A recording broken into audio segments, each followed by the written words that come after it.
Hello and welcome back to the Lion's Den. I'm your host Matt, as always, and today I have tried something slightly different. Is that how my intro goes? Well, I said it in one fluid motion, and I don't even know if it's correct or not. Welcome back to the podcast where I'm constantly confused by my own actions. Anyway, I'm trying a slightly different recording technique where essentially the microphone is slightly to the right instead of talking into it. Because I think my microphone doesn't really like when I talk directly into it, despite the fact that I bought a pop filter, but I'm expressive with all the plosives, so we'll find out if this even sounds any good. Anyway, I want to talk a little bit about technology and sort of the driving factors as to why I have the technology that I currently do. So this kind of started with the fact that I was looking at my Switch, my Nintendo Switch, and some things have kind of transpired with it that is a little bit sad. So the first thing is that I bought it years ago now, so it's done very well. It's lasted me all this time and it's still going fairly strong, fairly well. And obviously I've bought stuff over the years for it just to kind of make the experience a bit better. I got one of those little foldy out kickstand things. It's Zelda style, so that's really nice. It's a really useful stand for just my phone, my tablet, and the Nintendo Switch. I've never used it with the intention of charging, because that's the whole point, is that it props up the Switch in tabletop mode, but allows you to charge it. But I've never done that because I'm terrified about the whole charging situation with the Switch. So that's one thing.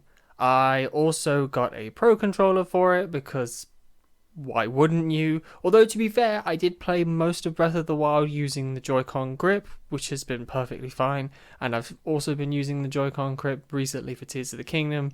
We'll get onto that in a moment. At some point when they released some more of the coloured Joy-Cons, I asked for a pair for Christmas, because why not? I got the blue and yellow pair, which I really wish it was blue and orange, because that's a nice colour combo, but I think the problem is the kind of oranges they would have gone for wouldn't have worked nicely, so I'm on board with the yellow. It's a little bit nuclear, like highlighter yellow, a little bit of a green hint to it, but I think it's pretty nice, so that's really cool. What else? Oh, I got a charge stand because I got a second pair of Joy-Cons, and because I have a Pro controller, essentially now I have 4 Joy-Cons and a single Pro controller. So 2 Joy-Cons live on the system at all times and are always charged, and then I have a charge dock that takes 2 more Joy-Cons and a Pro controller, which everyone has forever asked me about, because essentially the way it works is it's a little dock with some pogo pins in it, and when you put the Pro controller in, there's a little nubbin that you put in the back where the USB-C port is, and that makes the electrical connection when you drop it down. Really nice. It's almost like wireless charging because you just pick up and put the controller down. But everyone sees the little nubbin thing in the back of the controller, is like, what is that? I'm like, oh, it's for a charging dock. It's really nice. If I remember to plug it in, that is. But it's a great place to store all of the stuff and make sure that it's almost always charged as long as I remember to actually plug it in. The funny part is I almost never had a problem with the amount of charge that my controllers had, because either they were always charging or by the time that they were getting semi-low, I'd already have plugged them in again and brought them back up. The only time I've seen the low battery warning and actually depleted my Pro controller's battery is because of Tears of the Kingdom, because I just play it constantly and forget to charge. Funny fact is that Tears of the Kingdom has also pointed out that my Pro controller is broken, which is really sad, but also an excuse. But yeah, it's sad. Essentially, the left control stick has a very specific drifting problem, and it's not the kind of drifting problem that you'd expect from all of the news stories about Joy-Cons and whatnot. Essentially, if you hold it in a diagonal direction upwards, specifically upwards, the control stick will jerk around and try and snap downwards. So I think the vertical axis of the control stick is a bit damaged. So essentially what that means is that when I was running around in Tears of the Kingdom, if I ever held directly forward or diagonally forward, which you're doing a lot, Link would never fully run at his full speed. He'd kind of like slow down and then speed up and slow down, because essentially the stick is bouncing all over the place in terms of the output that it's reading. So that's really a shame, because everything else in the controller works flawlessly. The battery still holds a charge, all of the other buttons work, the right control stick is fine, because obviously you don't use that for a lot of stuff. I think it's just because obviously I played a hell of a lot of Smash Bros using a Pro controller, and pull the left stick has been abused, essentially.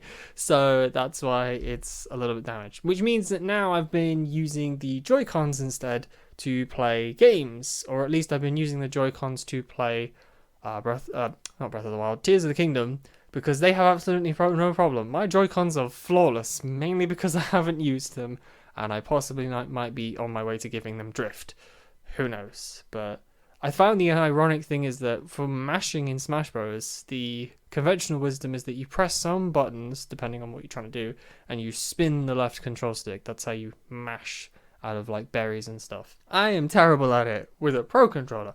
I'm phenomenal at it with a Joy-Con because the stick is so much smaller, so it's so much easier to get full rotations with it rather than a full Pro Controller. So maybe I should use Joy-Cons? I don't know. It's funny though that I can mash better with them. But I think that leads into my point of aesthetics. They are a huge thing as to why people buy technology, and it's not a bad thing to buy something because of the way it looks. That's, in fact, a fantastic reason, in my opinion, because if you're going to be using something constantly, it might as well look nice and look the way you want it to. I first learnt this premise with guitars, but I didn't translate it to technology for a while. But essentially, people said you should buy a guitar not because it sounds amazing or plays amazing. Those are good reasons to buy a guitar. The first thing you should do is buy a guitar because it looks amazing. Because if it looks amazing, you're going to look at it, and then you're going to want to pick it up, and then you're going to play. Right? And that's the whole point, is you want to play it. So if it looks fantastic, that's a huge pull, because you see things with your eyes before you hear it, before you touch it, before you smell it, taste it, I don't know. Your eyes are more than likely the first thing that's giving you information about something. So if it looks amazing, you're already halfway there probably. But that's true of technology. Those blue and yellow Joy-Cons are gorgeous, and I love looking at them. It makes me see my Switch more, rather than it just being this black obelisk behind my TV. Yes, it's unfortunately behind my TV, but from here, I can see under the bottom of my TV, and I can see the colours, and it makes me go, oh yeah, my Switch, maybe I should play some games. Boom, I'm in. That's the whole point. My laptop is a silvery colour, and I specifically wanted the bezel to be black just because I think that looks nicer with the screen. And a lot of laptops these days have moved towards that. They don't have coloured bezels, they have a black bezel and then like a coloured laptop. But I think my laptop looks really nice compared to the all black one that I use for work. And I put a nice sticker on the back of it. The sticker is the I think it's the design that's on the time gate in Skyward Sword. So it's really cool and really pretty, and I'm glad I put it on. But I'm also sad because I can't take it off without ruining the sticker. It's a shame. But I also put a Hylian or Hyrule crest on my Switch case because that looks really cool as well. And I've always bought coloured phone cases. Like I try and get a phone case with a colour on it. And I got really annoyed with my current phone that I bought a few years ago because I said to myself at that point, I want a coloured phone. It can even just be white, but I want a phone that's not black. Because I've always bought black phones. Bar one of them because it didn't come in black, but I bought like the grey one instead. But I really wish I'd bought a coloured phone because I've started seeing more and more people buying coloured phones and they just look so nice. Like my friend bought the iPhone 14 that came out in yellow. Literally that was the only reason they bought it, is because they released it in that like sunshine banana yellow colour. And I agree with them. It's a really nice colour and it's a valid reason to buy a to buy a phone because it looks great. Yeah, it's expensive, but iPhones hold their value. And the special colour ones will more than likely hold their value even better.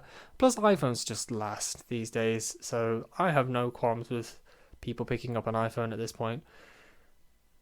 So yeah, my sister bought a purple phone. She's had a couple coloured phones actually, and they've always looked nice. Not my colour. Personally, I wouldn't buy purple, but I think a nice white, if that was ever an option, or just depending on what colours they offer, would definitely be the next thing that I'm going to do. I was looking for ages at buying the Pixel 7, and they come in 3 colours. They come in a white, a black, and a weird greeny colour. I'll probably get the white one if I ever do go with it. That's the phone that's like right at the top of my list to buy currently. But yeah, what do you think about visual appearances. I think it's a very important thing to consider when you're looking into buying something, or if you're considering anything that has a visual component to it, because yeah, there is something nice about that minimalist all blackout look or all whiteout look. That can look really clean. But I don't know. I think unless you really fit into one of those camps, adding a little bit of color here and there is well worth it, and just makes things a little bit less dull. So I hope you all enjoyed listening. Thank you for sticking with me once again. Stay safe, and I'll see you all next week. Bye.